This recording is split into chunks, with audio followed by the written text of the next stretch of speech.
For every swing, every moment, the Milwaukee Brewers fight. It's not just about hitting the ball, it's about leaving a legacy. What is up, Brew Crew? Welcome to Brewers Fan Central, your definitive HQ for everything regarding our Milwaukee Brewers. Here, we don't just cheer, we analyze the game from the inside out. If you live and breathe baseball at American Family Field, I need you to do one thing right now. Smash that subscribe button down below. Hit the notification bell because news is flying this offseason and you don't want to be the last to know when the bomb drops. Let's build the biggest Brewers fan community on YouTube together. Subscribe now and join the team. Let's get straight to business because the hot stove is on fire and the name on every MLB executive's lips this week is our elite closer, Devin Williams. My friends, the situation is tense but strategic. As you know, the front office declined his 2025 club option, sending Williams into the arbitration system. To the casual fan, this seemed crazy, but for those who follow Matt Arnold's moves, this was a clear smoke signal. Devin Williams is available for trade and the bidding war has already begun. Insider information, corroborated by sources linked to journalist John Heyman, indicates that the phone in the Brewers front office won't stop ringing. We are talking about one of the most dominant relievers of the last half-decade, owner of the Airbender, the most untouchable changeup in baseball. But why trade him now? The logic is cold and precise, typical of our management. Williams' value will never be higher than it is today. He is entering his final year of team control. If we look at recent history, remember the Josh Hader and Corbin Burns trades. Milwaukee's modus operandi is clear.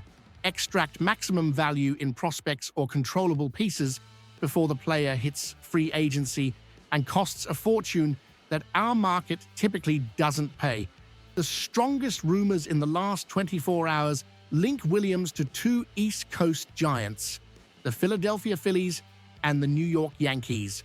The Phillies, desperate to stabilize the back end of games after recent bullpen collapses, see Williams as the missing piece for a title run.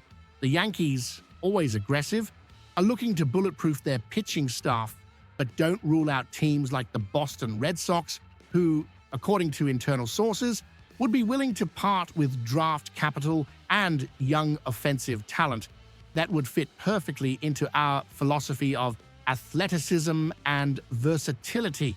The reality is harsh, Brew Crew.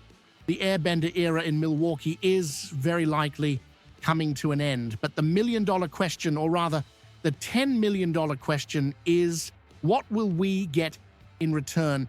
Matt Arnold won't accept lottery ticket prospects. He wants certainty. He wants MLB-ready players who can keep us competitive in 2025, not 2028.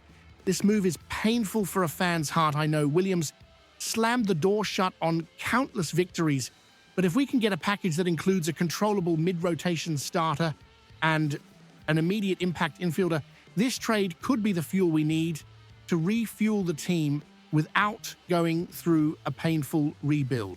The reliever market is inflated, and selling high is the smart play, even if it's unpopular. We are facing decisive days that will shape the franchise's bullpen and financial future. Now, let's connect the dots.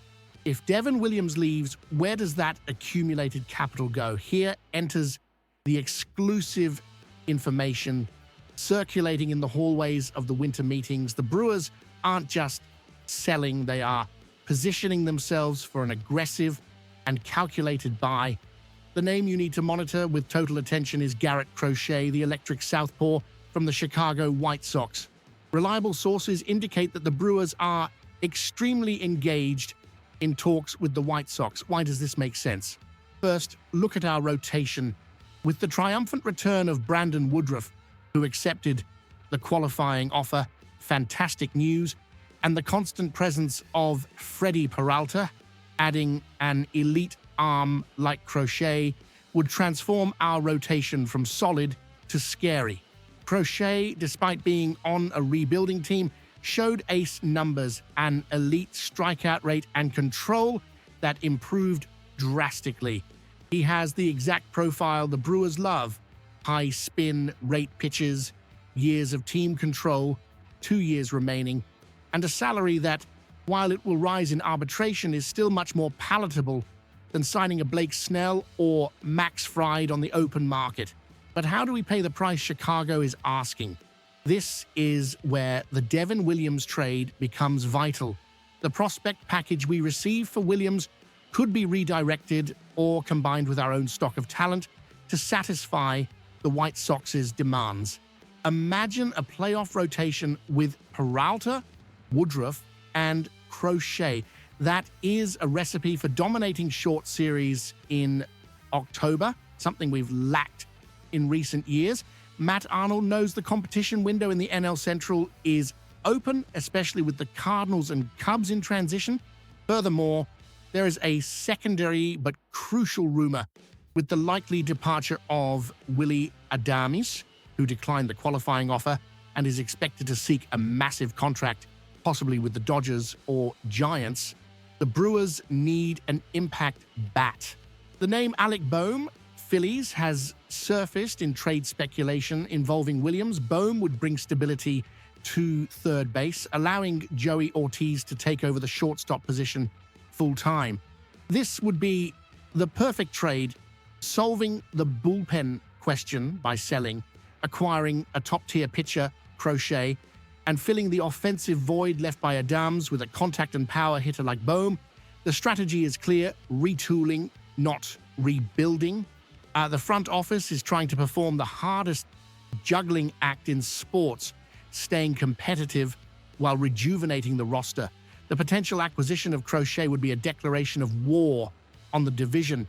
It would show that even losing idols like Adames and Williams, the Milwaukee Brewers are not here to sightsee. We are here to win now.